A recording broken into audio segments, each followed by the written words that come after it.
Questão de número 16, nós temos aí, na soma A mais B igual a C, o vetor A tem um módulo de 12 metros e um ângulo de 40 graus no sentido anti-horário em relação ao semi-eixo x positivo. E o vetor C tem um módulo de 15 metros e um ângulo de 20 graus no sentido anti-horário em relação ao semi-eixo negativo. Letra A. Determina o módulo de B e o ângulo de B em relação ao semi-eixo x positivo. Então, nós temos aí a soma de dois vetores, que vai resultar no segundo vetor, em que uma dos termos dessa soma é o que a gente quer descobrir sobre ele. Então, nós temos o seguinte. Já que a gente não sabe quem é o nosso vetor B nessa soma, a gente isola ele na nossa equação. Então, vamos ficar aí C menos A. E vamos fazer componente a componente de cada vetor, para a gente saber qual é o valor desse vetor B.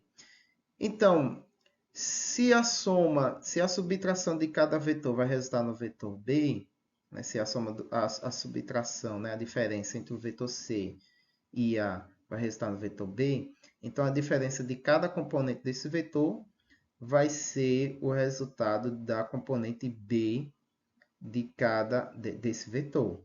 Então, nós temos que a componente B, a componente x do vetor B vai ser igual à diferença entre a componente x do vetor C e A. Então, vamos fazer o seguinte. Quem é a componente x do nosso vetor C? Como x é o eixo adjacente ao ângulo dado, já que a gente está medindo em relação a esse próprio eixo, né, que é o eixo x no sentido anti-horário, então a componente x do vetor C vai ser o módulo desse vetor. Eita, eu coloquei primeiro da componente A, mas não tem importância. Vai ser o módulo desse vetor vezes o cosseno de 40 graus para a componente A. E para a componente C, vai ser o módulo desse vetor vezes o cosseno do ângulo que ele faz com o eixo positivo. Embora ele tenha dado ali em relação ao eixo negativo, mas a gente sabe que esses 20 graus, mais os 180 do arco dos semi-eixos x positivo e negativo dá 180, então vai dar um ângulo de 200 graus em relação ao eixo positivo de x, para que a gente tenha um valor em relação ao mesmo eixo. Então, nós temos aí cosseno de 200. Eu sei o módulo de cada vetor, né? 15. O cosseno de 200 menos 0,94. Para o vetor A, nós temos a componente, para o vetor A 12 e o cosseno de 40. Resolvendo esse produto, nós temos um vetor, esse valor em cada termo, e fazendo a operação, nós vamos ter aí a componente x para o nosso vetor B. Então, nós temos a componente x desse vetor. Vamos agora para a componente y, e aí a mesma coisa. Se um era cosseno, então a componente y vai ser o seno desses ângulos, multiplicado pelo módulo de cada um desses vetores. Resolvendo esses problemas, nós vamos ter aí a multiplicação do módulo vezes os senos dos seus respectivos ângulos, que vai resultar nesses dois termos.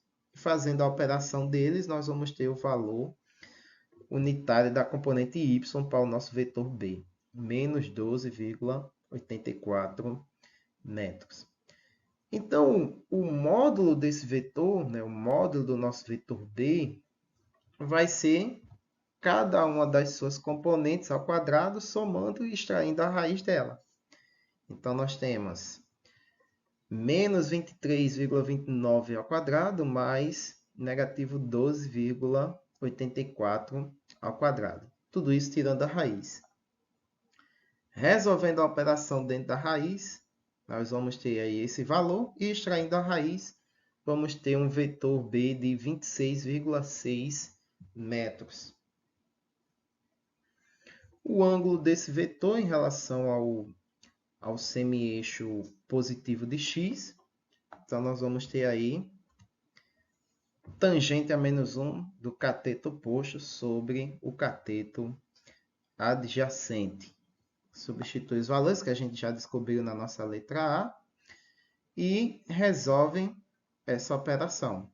Tangente a menos 1 desse valor, nós vamos ter 28,87 graus.